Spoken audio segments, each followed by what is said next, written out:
She's reading a book, keeping it close to her face, which makes her look like she's really into it. From the way she was acting today, I had her pegged as more of a delinquent than a bookworm. In fact, her mysterious disappearance from the class raises all sorts of whys in my head. Intrigue floats slowly but surely towards the surface, and before I know it, I'm walking towards the mysterious long-haired girl. I guess there's no harm in introducing myself, as I would with anyone else. She is a classmate after all. Walking over to another beanbag, I take a seat and lay my books beside it. The girl starts, looking scaredly up at me from underneath her fringe. This is the first time I've even seen her this close. Underneath her long, dense bangs, I can see that part of her face, at least the third, if not half, is pretty badly scarred. My eyes are immediately drawn to the scars, subconsciously peeking past her hair until they meet her own eyes. For a second, I'm shocked and divert my eyes to the book in her hand, before I realize that looking away probably only makes it worse. It takes too many seconds to collect myself and remember what I walked up to her for. Sorry, I didn't mean to startle you. It's okay. The girl certainly doesn't look like it's okay, but I let it slide. So, do you mind if I sit here? She seems to be very uncertain whether it's okay or not for me to sit, but finally she nods, just a little.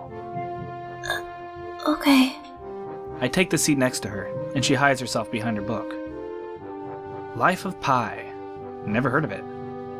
So, sorry again for startling you. I'm Hisao. She looks up from her book, stalling a little before replying. I know. You're in the same class. Her speech is stilted, and so quiet that it is barely audible, even in the still library. Somehow, I think that my delinquent impression of her was wrong. Hanako? I'm Hanako. I resist the urge to say, that's a nice name, just to have something to say, but really? It's the only thing that I can think of. I feel like an idiot. Everyone here must be used to being different to each other, and here I am being all bothered and fussed about that kind of thing. Don't let me interrupt your reading. I'll, just check these books out if you don't mind. She nods a little, and sighs a little sigh of relief. So I try to read the covers and the introductions of the books I picked up, and she buries her face in her book. Uncomfortable silence consumes us. My eyes still wander to her direction, and I sneak peeks at her flowing hair and the scars it's hiding. After a while, I realize that she's doing the same, and only pretending to be immersed in Life of Pi. Her gaze is not inquisitive at all, though. It darts around like a scared rabbit. When our gazes finally meet, the chain reaction is unstoppable. She stands up forcefully from the beanbag and takes a deep breath. I've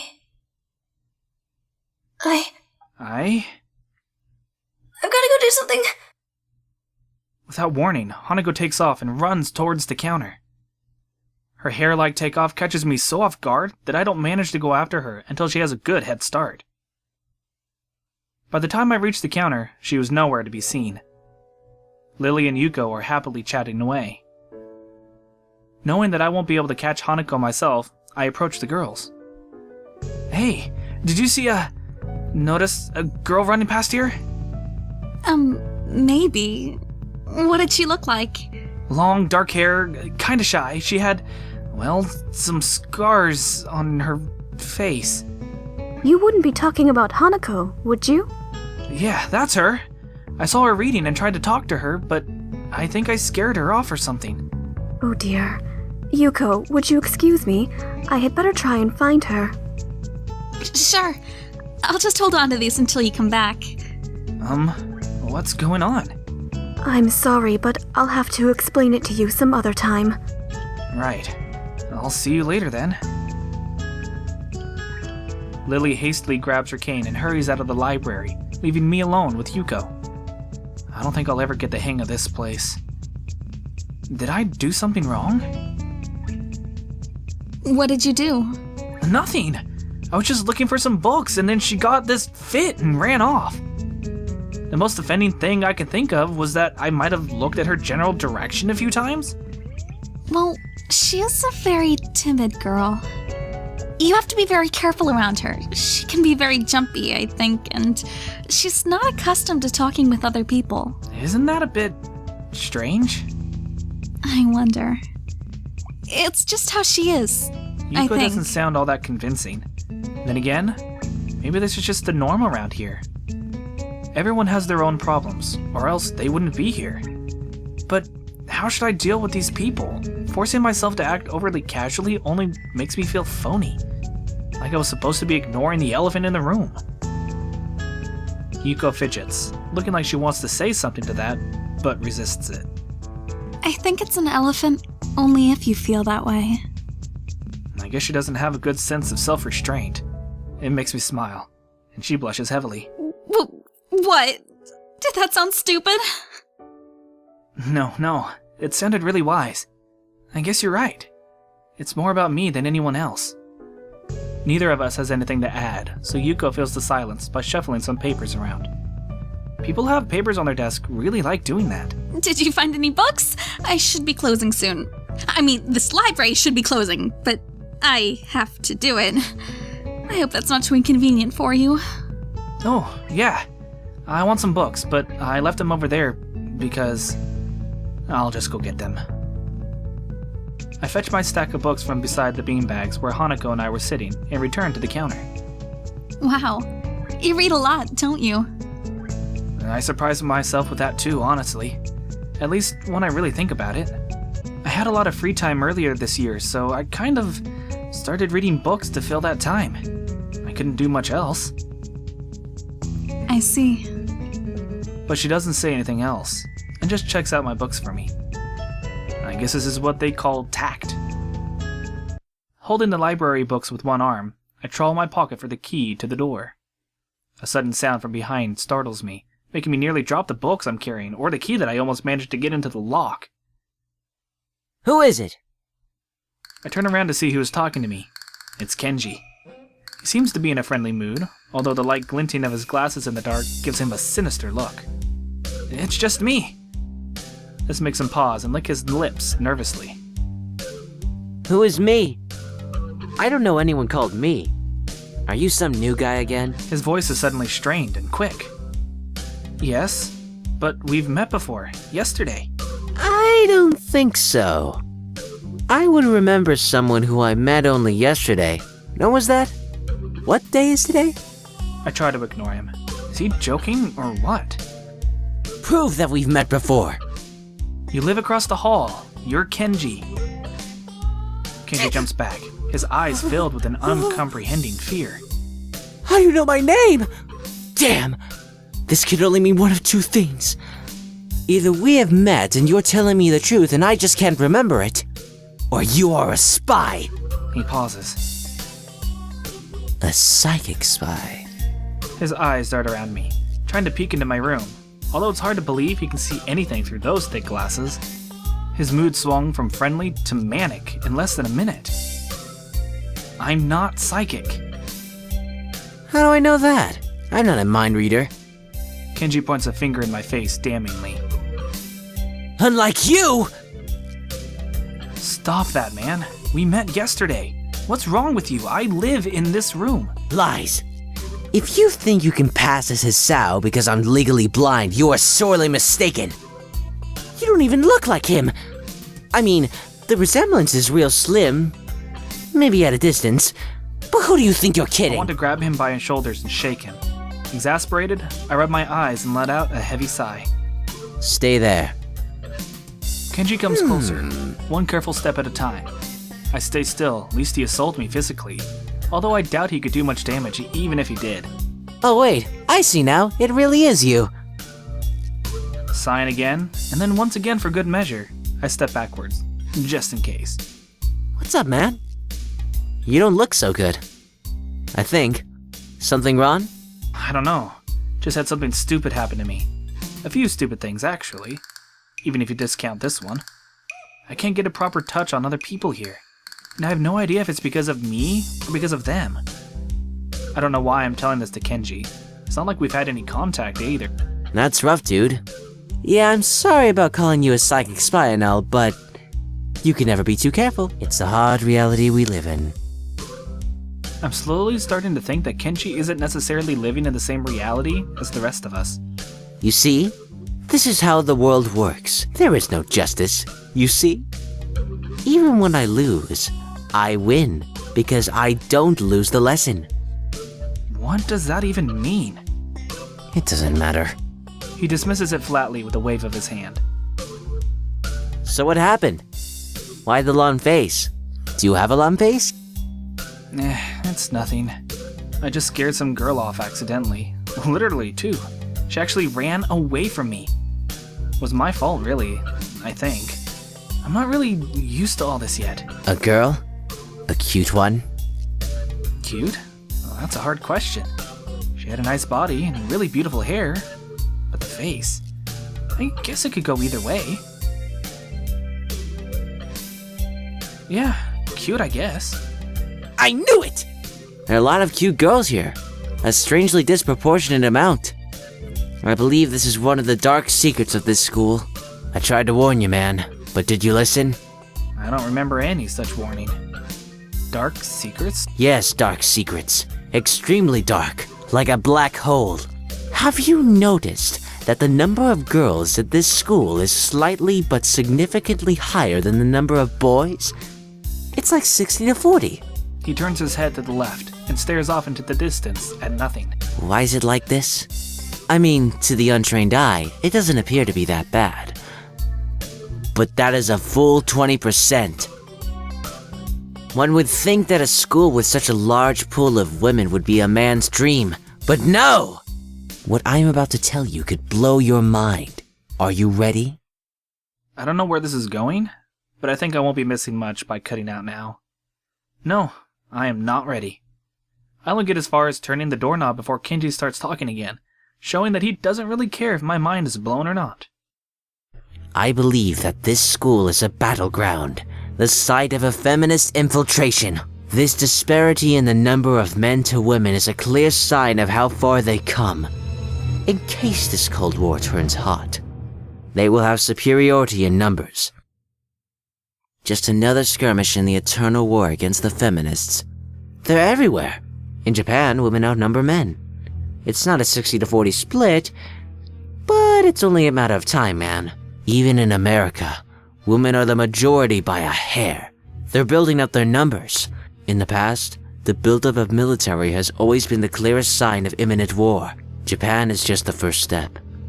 Our economy is badass, and the country itself is small and isolated, yet a huge part of the Pacific in terms of political value. The perfect target. They're so cunning.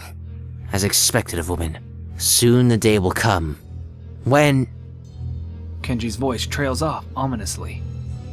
That is why you can't trust them. They will string you along and then just kill you as they killed me. You will end up just like me. Oh, hell no. I can't stop myself from blurting it out. Hey! What the hell does that mean? You said it, not me. That's the best I can think of. So? You're not supposed to say something like that. Ass. Where was I? Oh yeah. Vast feminist conspiracy. Stop it. Stop! I lost you way back there somewhere. Somewhere around feminist infiltration. Too hard to follow? It's cool. I have some graphs and stuff in my room. And puppets. You like puppets? No puppets. You don't like puppets? Okay. Guess they're still cool though, right? He speaks energetically, responding almost before I'm done talking, moving his hands in an animated way as he continues to rant on. This is too strange. I had him pegged as relatively normal, but it's clear that I was wrong. Something on your mind, dude? Just thinking about what it's like to be the last sane man in an insane world. Kenji frowns, looking deeply upset. You mean that's you? That can't be! Because I'm the last sane man in an insane world! That's my dream! You can't just steal a man's dream! What the hell? There can't be two last sane men. That would invalidate the whole last part. And that part's kind of important. There can be only one. Like in that foreign movie where there could be only one. And in the end, there's only one dude left, because that was the point. I've never seen anyone talk so heatedly and defensively about absolutely nothing before, and it was Highlander. Anyway, if you wait here, I can get my graphs. I also have a list of other dark and complex conspiracies that this school holds, as tangled as...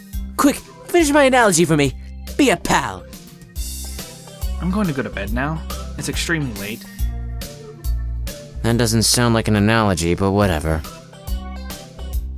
I like you. You seem like a cool dude. Most people don't understand what I'm talking about when I'm trying to explain the vast feminist conspiracy to them. Denial is a terrible thing. Later. He claps me on the back and then vanishes into his room so quickly and quietly. It's like he didn't even open the door, but instead walked right through it like a ghost. I don't know if I can fully digest what just happened, so I give up and just go to my room, kicking off my shoes before falling face first into the bed. It takes me some time to relax and get up so I can get started on homework. It's because the sheets are cool and comforting against my cheeks, and it feels so good just lying there with my eyes closed. This school is like some kind of bizarre and surreal island. It's isolated on top of a mountain, and each person is stranger than the last. I just can't seem to fit in. What irony one would think that fitting in a place that's made for people who are unfit for anywhere else would be easy. Maybe I'm trying too hard. Although I say that, it doesn't help take the edge off, and the words are left echoing off my empty walls. I guess it's not as bad as I expected, though. This place really is more of a school and less a hospital pretending it's a school than I thought it would be. If nothing else, the scenery is beautiful. I opened one eye, seeing the school books and bottles of pills arranged side by side on my desktop. Maybe this place is too much like a normal school after all.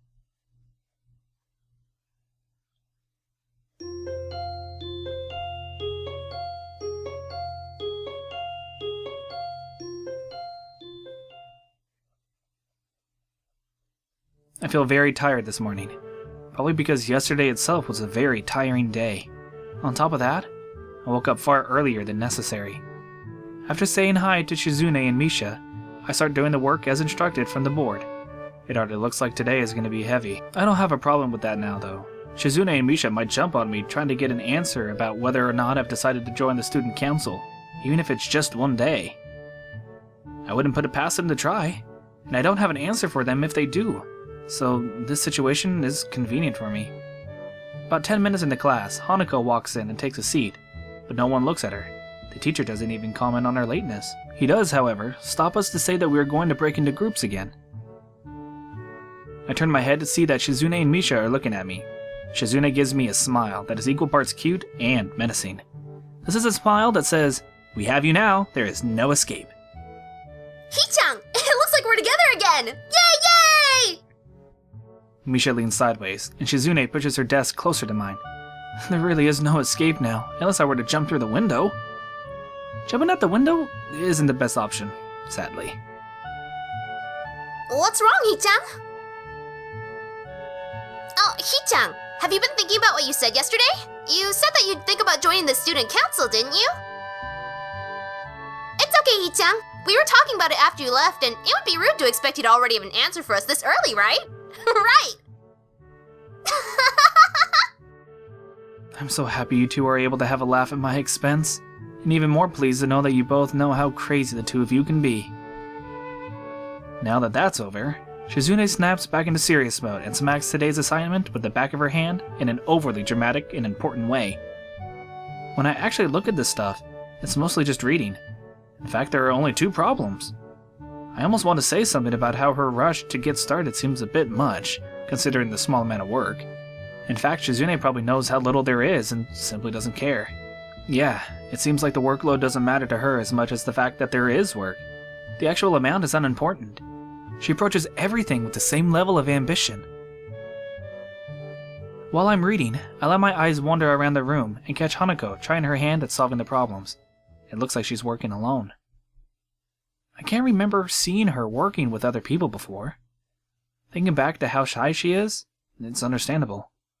Hey, that girl over there. Huh? Who, Hee-chan? Her. Hanako. Over there.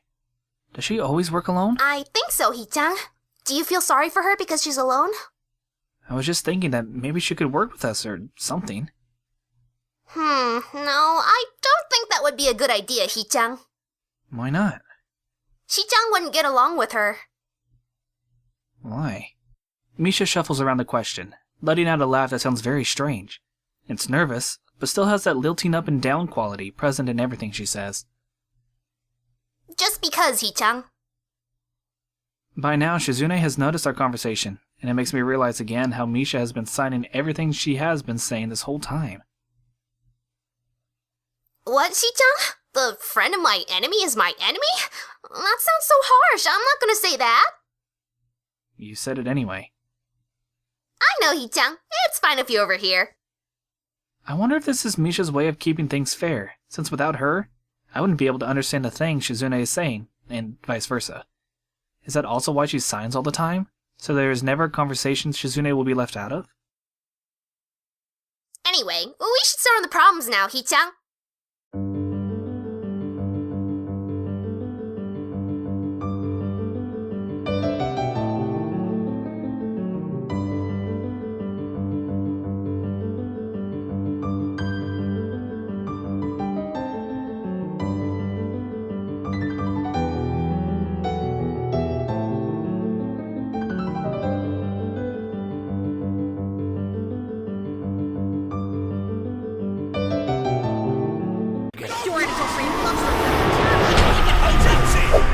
Let's start project.